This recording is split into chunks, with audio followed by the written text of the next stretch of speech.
You throwing something away or you purging it doesn't mean you're a bad person. Because I also understand that sometimes we're really attached to thinking that our goodness is attached to whether or not we keep something for the sake of being grateful. And if you're not using something, then there's no point in keeping it. There really isn't. Like at the end of the day, it's about being resourceful and it's about being intentional.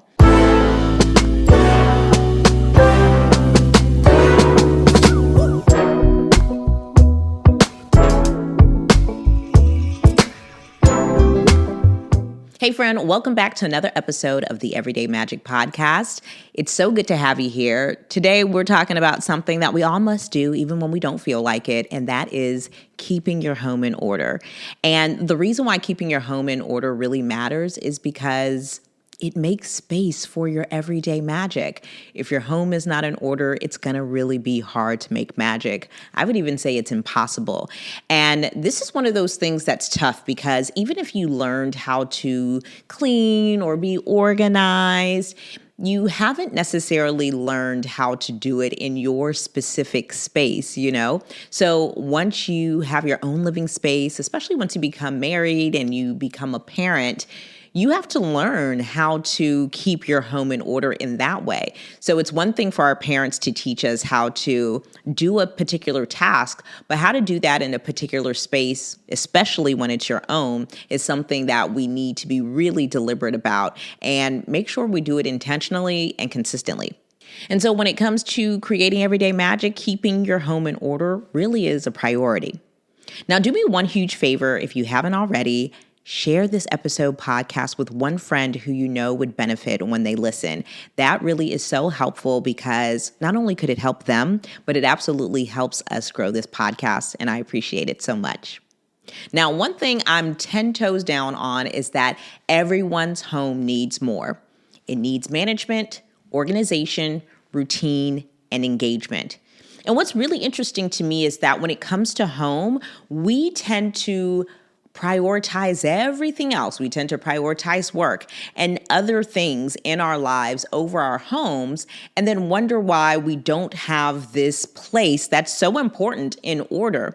And when you want to get your home in order, you want to make sure that you are really creating systems and flows and routines that really work for you. I mean, after all, home is the place where we do all of our personal routines and where all of our essential needs are met. Or supposed to be, at least anyway. And that's why keeping your home in order is so important.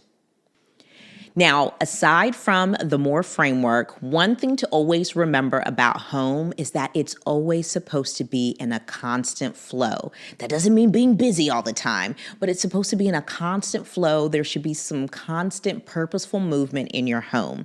So just like stagnant water is bad for your health or for the environment, a stagnant home is bad for your life. You always want to make sure that the routines and the things in your home are always moving on purpose. And it doesn't have to be deep. It just has to be deliberate. And today in this episode, you're going to learn 5 simple magic rules to keeping your home in order. For this episode, I've made simple checklists to help you keep your home in order. So to get the Keeping Home in Order checklist, head on over to mattiejames.com/008. That's mattiejames.com/008 to get this resource over in my private community and more in the resource library. Okay, let's get into it. First things first, with keeping home in order, you've got to manage paper clutter. There was no way we were going to talk about keeping your home in order without talking about paper clutter. I think it gets the best of us.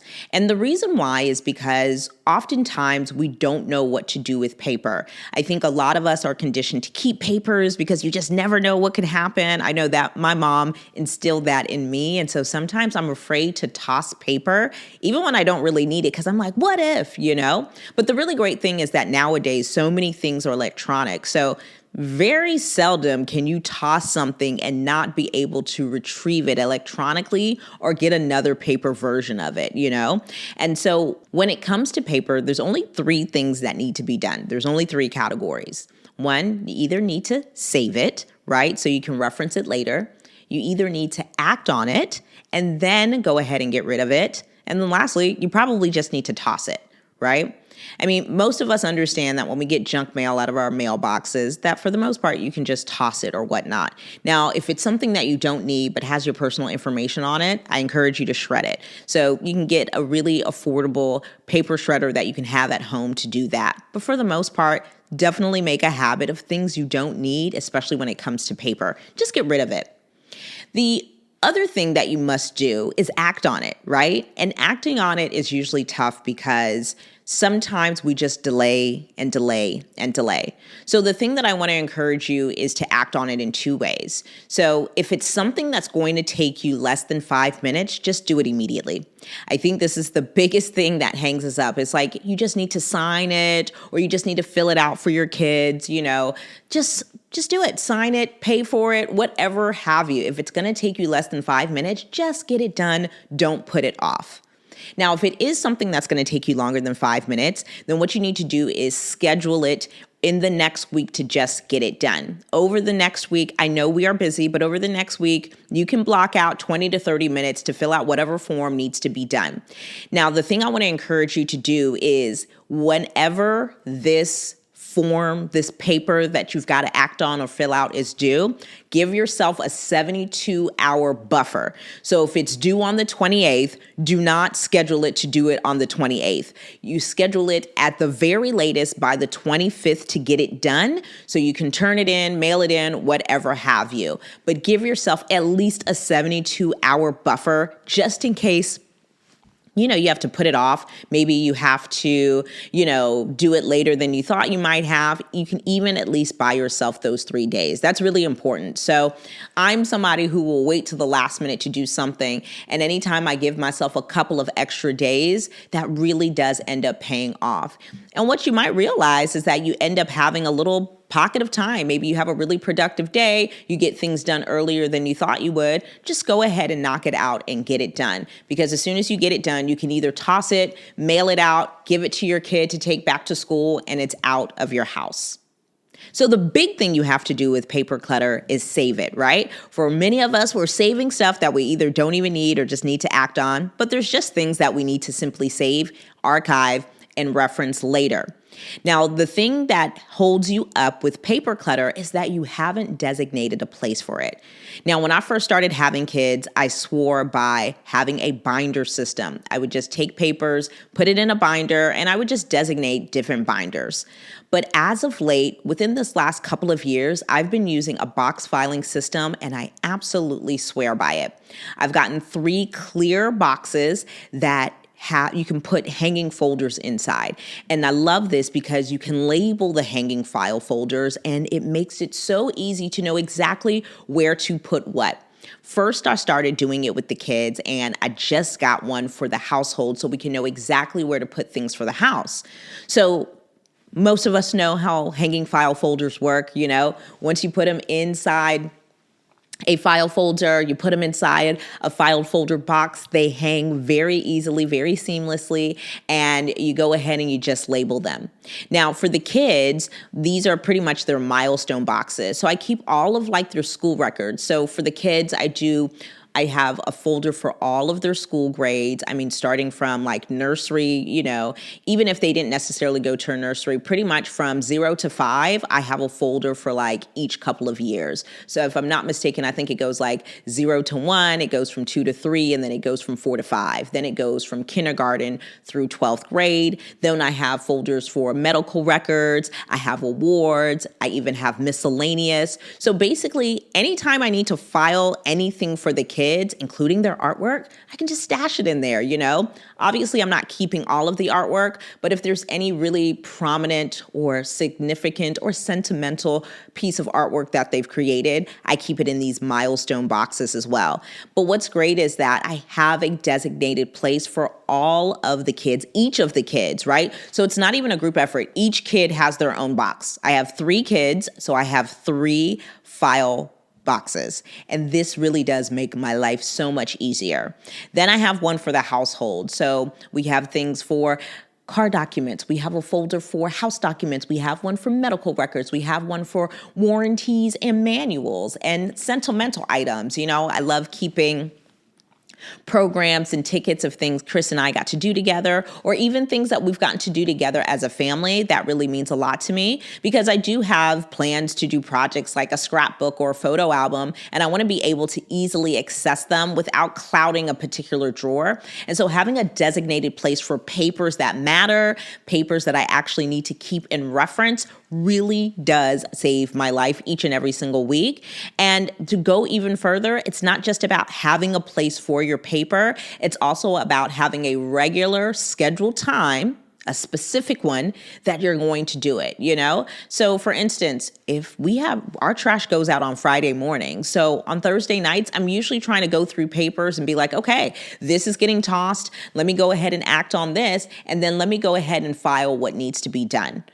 For these milestone boxes, for these paper storage boxes, I even include like the kids' school photos. I don't have to guess where these pictures are, right? I have them all in their milestone boxes that make it so easy to just find. I don't have to go through a pile wondering what grade. Each grade has a folder. Everything, you know, if there's awards and recognitions for your kids that you want to remember, certificates, put it all in the folder. That milestone box is a huge, huge saver, not only for handling my kids' paper, but for the papers in our lives as a family and as a household. So the magic rule for managing paper clutter is manage it fast. Either save it, act on it, or toss it, right? Get it done within the week. Don't make this hard. If you cannot save it because you don't really need it, act on it, right? If it takes you less than 5 minutes, get it done immediately. If it doesn't, schedule a time in your Google Calendar and ask somebody else to remind you as well. And then if you don't need it at all, you don't have to act on it. Just go ahead and toss it and get rid of it. Next up is organizing your clothes. Now, this is huge because all of us wear clothes, you know, so whether you consider yourself, you know, somebody who's really into clothes and style, or you consider yourself a minimalist, for the most part, you still have to organize your clothes. Now, for managing clothes here in our home, it's been really important to me to use space-saving velvet hangers for every single one of us. They're in me and Chris's bedroom. They're in each of the kids' bedrooms. They're even in the guest bedrooms for our guests whenever they come and they need to hang clothes as well. One, the velvet hangers are just great for maintaining the integrity and the quality of your clothes. So it won't scratch anything that's super delicate, you know, but it's still sturdy enough to hold something like outerwear. And that's why I really like it. One thing that I swear by when it comes to organizing my home and keeping things in order is, baby, I color code everything. You get to be the pink Power Ranger. You get to be the green Power Ranger. You get to be the blue Power Ranger. I love to assign colors to each and every single person in the household because basically it acts as a trigger in the best way for me. If I see pink, I know it's Caliana. If I see purple or green, I know it's Mesa. If I see blue or gray, I know that it's Christian. For me and Chris, since we share spaces in home and typically when we travel, I tend to just pick one color and stick to it when it comes to me and him. So when it comes to hangers for the kids, I've literally color coded them. Mesa has lavender hangers, Caliana has pink hangers, and Christian has gray hangers. So I buy them all the same thing, and depending on what the color options are, I'll make the color decision like that.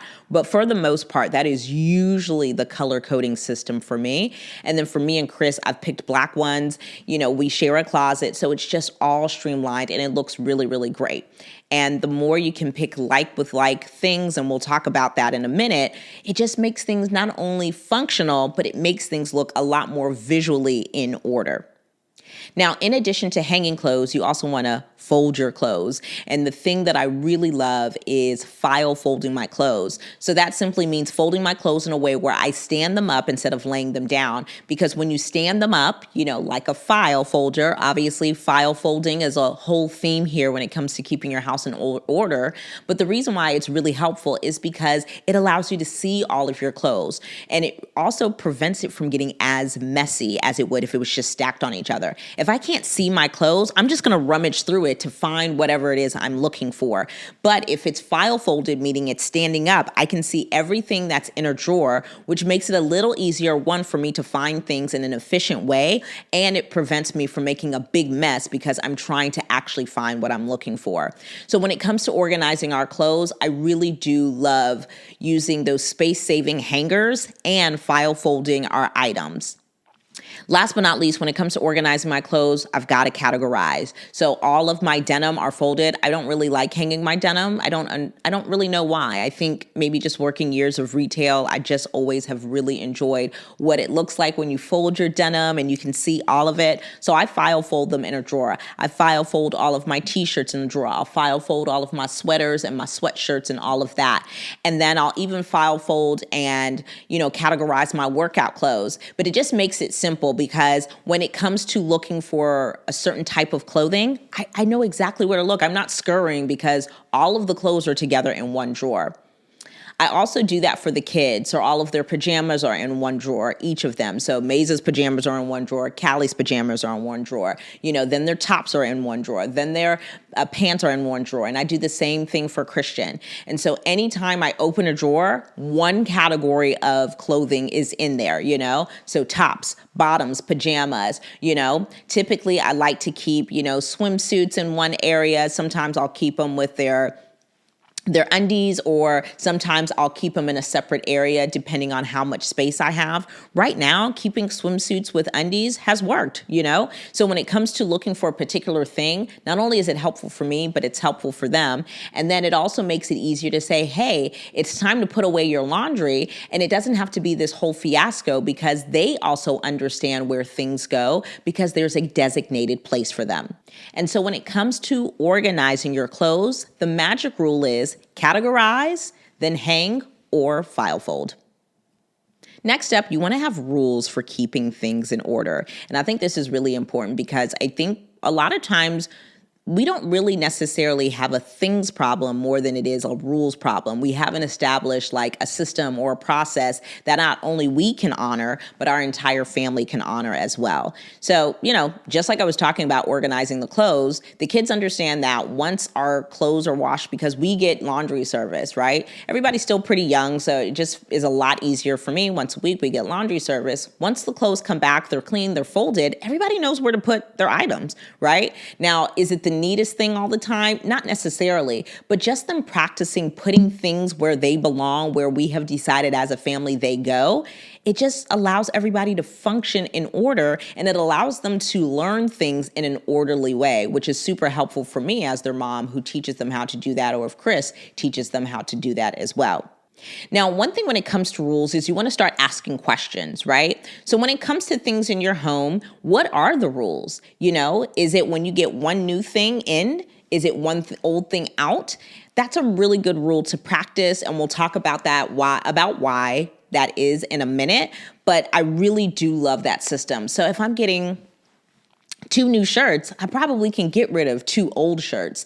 And, it's certainly easier said than done. But if you just create that as a rule and honor that, it does become a lot easier. And what I've realized is that oftentimes I have so many things in my closet that I really haven't worn that much, or maybe there's something in my junk drawer that we've been keeping for the last 3 years that we haven't used. So it's like if there's one new thing in, let's go ahead and take one new or one old thing out. The other question that I love, and I just think that she nailed it when she asked, is does this spark joy? Does this actually matter? I think that's maybe the more practical way to ask that question. But if it doesn't spark joy, or if it doesn't matter to the season of your life, there's a good chance you should probably get rid of it. If you haven't used something within 6 to 18 months, unless it has sentimental value, you could probably likely go ahead and get rid of it. I talk about this in the book. There's so many of you are holding on to clothing that you might fit one day. And it's like, girl, you might have gained some weight from having a baby, but guess what? You can just look fabulous in your jeans in the right size, but we're so attached to this idea that we will be better or that we will be worthy once we fit this particular pair of jeans. And it's like, no, girl, you're worthy of the pair of jeans you wear because you're the worthiness, not the jeans, So it's just making the jeans fit you, not you trying to fit the jeans. And so this is something that we really have to detach ourselves from. And that's one rule that I have. Like, the clothes that are in my closet, they fit me. I don't have nothing in my closet that don't fit me. Shoes, dresses, jeans, tops, whatever have you. If it doesn't fit me, I'm not going to have it in my closet. If it doesn't fit you, get rid of it. The most important rule to have, though, is making sure that you understand where something goes. So when it comes to every single thing in your house, can you look at it and ask the question, where does it go? And you're able to answer it. This is really, really important because a lot of times the clutter is happening because we literally have not decided where to put something. And that's simply what it is. You have to decide. If you don't have space for a thing, then you either have to make space by getting rid of another thing to keep this thing if it's that important to you, or you just have to admit to yourself, this thing really isn't that important, which is why I never put it away in the first place, okay? So, and here's also the thing. You don't have to answer that question on your own, especially if you're not the only one who lives in this house. If you're not the only one who lives in your home, you're not the only person that has to answer that, right? Tag team and engage with your spouse and be like, yo, I don't know where to put this. Do you have any idea? Or do you think this is even worth keeping? You know, but even if it's a new toy or a toy with your kid where it's just kind of been lounging around and it's like, okay, I know that you like this toy, but for us to keep it, we need to get rid of another toy or I just have to get rid of it. But this doesn't have to be a solo effort. So the magic rule for making sure that your things have a place is making sure that every single thing in your home has a place. It has to be that radical. It really does. Because if it's not, then you just have piles of miscellaneous clutter throughout your home and it's causing you PTSD. That's not an exaggeration. That is a scientific fact. Piles of micro-clutter cause women micro-clutter every single day. Because if you see something that's out of place, it's going to be really, really hard to have a clear mind. Clear space equals clear mind. That's absolutely true when it comes to keeping your home in order. Next, you want to organize food and miscellaneous items. And so I love organizing, the fridge or the pantry and different things like that because it just makes life easier. It makes the routine of like making dinner, making lunches, or any meal a lot easier because it's easy to find things, exactly what place they're in and what order it's in. And that always is really nice. Now, the biggest thing for me has been keeping our pantry organized. It usually can, get a little tousled after people have been in there over and over and maybe are not necessarily putting things back where they belong. That should definitely be a rule. Just put things back where they belong. Once you're done cooking or once you're done using it, just put it back where it belongs. But the other thing is also how you're storing things. And when you're storing things in containers, one that are clear and that are like each other, you tend to get a lot more function out of your organization and it's just visually a lot more pretty. So instead of just like taking the applesauce pouch box and throwing it on a shelf in the pantry, because that's typically what happens, what I like to do is take all of the pouches out of the boxes and put them in a nice little clear, like narrow container. And then it allows it to be neat. It allows it to be easily found. And it looks nice, instead of having this box here, having another bag there. And the reason why containers are really helpful is because it allows you to contain it in a way that fits with your particular space. So the whole point of a container is to contain things. And then when things are contained specifically for your space, you can get maximum function out of it. And that's also why you want to use clear containers because when you can see something, it's easy to find it. If it's easy to find, it causes less overwhelm. The whole reason why you're getting your home in order is to eliminate the overwhelm. If you are overwhelmed on a daily basis when you are at home, it is likely two things. It is either decision making, meaning you haven't made decisions ahead of time and you are overwhelmed and so you don't make a decision.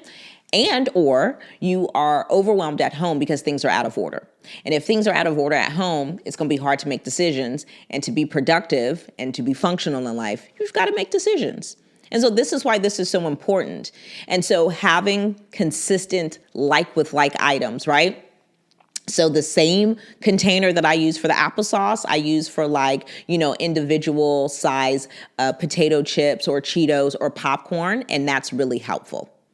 So when it comes to using clear containers, it really does allow you to sort things while being able to see them. And I think that's what actually makes something a lot more functional once you organize it. And that's really where the order comes in, right? Because it's not just about where you're placing something, but also how you're placing it so you can easily access it and know where it is whenever it's time to find it.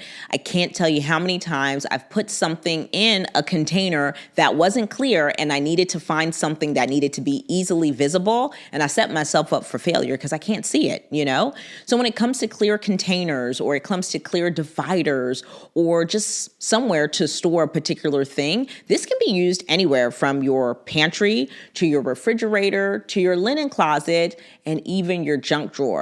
These things make living in your space a lot more simple and a lot more peaceful. Any way you can create order and you can make it easy to see that order, it really does allow your brain to start functioning in a lot more peaceful and optimal way. Like when you're organized, you just feel better in your space. Now, does this mean you need to be obsessive about it? Absolutely not.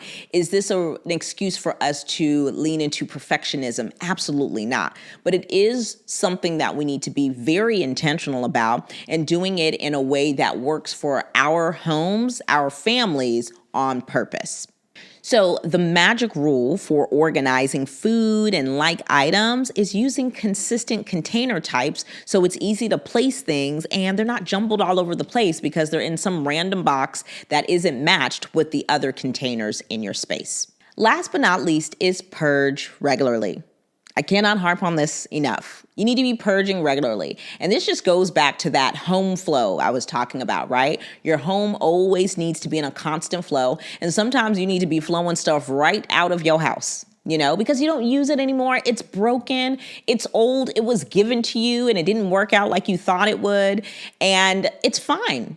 It's fine. You throwing something away or you purging it doesn't mean you're a bad person. Because I also understand that sometimes we're really attached to thinking that our goodness is attached to whether or not we keep something for the sake of being grateful. And if you're not using something, then there's no point in keeping it. There really isn't. Like at the end of the day, it's about being resourceful and it's about being intentional. Now, if you need to purge something, you can either toss it, gift it, or donate it. And you can do this on what I like to call get it done days. And I talk about this in the book where I talk about how to take care of your things, because the magic of things is really how you manage them. There's nothing wrong with being materialistic, and I stand 10 toes down on that. I don't care what anybody says. As long as you understand that things are not more important than people and that you don't appreciate the things more than who gave them to you, you know? But as long as your priorities are in order and you're able to take care of those things and manage those things properly, knock yourself out. To me, that's the magic of things. If you're going to take care of it, if you're going to keep it in order, that's completely and totally fine. But you do need to purge them on a regular basis. And I do believe in not just tossing things, but donating them and gifting them if they're in perfect condition, but they're just no longer useful to you in this season.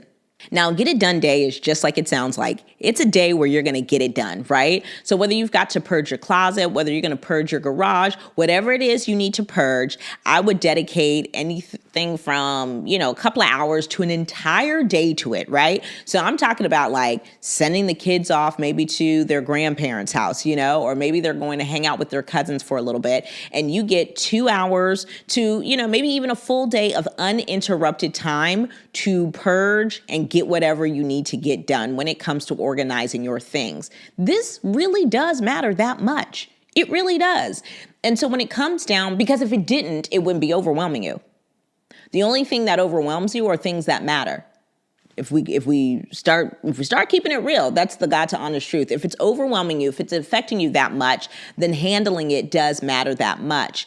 And so when it comes to a Get It Done Day, that's when you're going to decide, like, whatever thing you have going on, you're going to organize it. You're going to get the appropriate containers for it in the right sizes, in the right size for your particular space, and that you're going to toss, donate, or even gift whatever thing you no longer need that's in completely good shape. Now, if you have a family member or a friend who wants this thing, then they need to come get it, or you need to make arrangements to get it to them that day.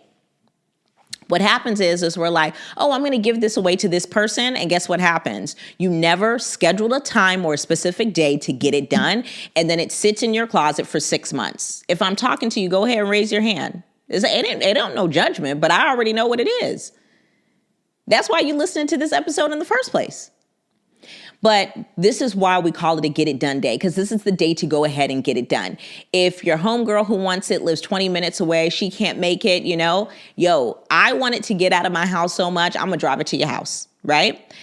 If you can't make that arrangement or whatnot, or if they can't get it, or they're like, you know what, I thought I could get it. They start kind of straddling the fence, girl, send it on over to Goodwill or a local organization.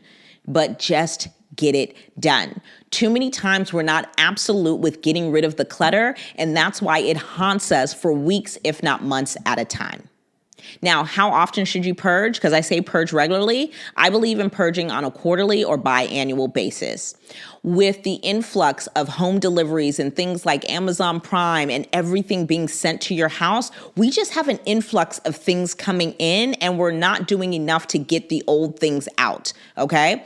And when I say old, I mean the things particularly that you're no longer using. So if you're no longer using it, if it's broken, if it's no longer of use to you in this season, you need to be purging it on a quarterly basis or biannual basis. I think a year is too long. I think if you wait a year to purge, guess what happens? You end up being overwhelmed. I like a springtime one, right? Because it's more light outside, you feel lighter, emotionally and stuff like that. So it's such a really great time to purge. And then I also love doing it in the fall, like maybe around that October time, because then you also tend to get an influx of things for the holidays. So I love a little spring purge and I love a little fall purge. But if if you want extra credit, if you are a type A, overachieving type of gal, I support you in that, then do it on a quarterly basis. It's just a really nice way to keep, things you're no longer using out of the house, donating and being a blessing to others. There's nothing wrong with that as well. So the magic rule is you want to purge regularly and keep your house as an 80-20 home. You want to make sure that you purge regularly and keep an 80-20 home, meaning that your house should be no more than 80% full and 20% free. 80% full, 20% free. It can even be 70% full, 30% free, 60% full, and 40% free. But it cannot be anything more than 80% full. That's when clutter starts to harass you and your entire family. And if you're wondering why everybody may be in an agitated mood, and everything seems to be fine, people are healthy and different things like that, maybe people are scatterbrained because there's things scattered all over the place. Take this seriously. It does matter that much. So remember these 5 simple magic rules, when it comes to keeping your home in order. When it comes to managing paper, you want to save it, you want to act on it, or you want to toss it, right? When it comes to clothes, categorize it, then hang or file fold it. When it comes to rules for where to place your things, just remember every single thing in your home must be assigned a place or get rid of it. When it comes to sorting your items, organizing food, or even miscellaneous items, having consistent container types really does create optimal and functional organization. And then last but not least, purge on a regular basis, biannually or even quarterly, because you want to make sure that you're keeping an 80-20 home. And that, my friends, does it for this episode of the Everyday Magic Podcast. I'm really so thankful that you listen. I hope it helps and that you're encouraged by listening to it. Of course, if you haven't already, please subscribe to this podcast on Apple Podcasts, Spotify, Google Podcasts, or wherever you prefer to listen to your podcasts. And if you could, I would really appreciate it if you could take another extra 60 seconds to rate and review this podcast. It helps new people find the podcast and helps us to get more listeners like you. All right, my friend, that is everything for now. Love you, and there's nothing you can do about it. I'll talk to you next time.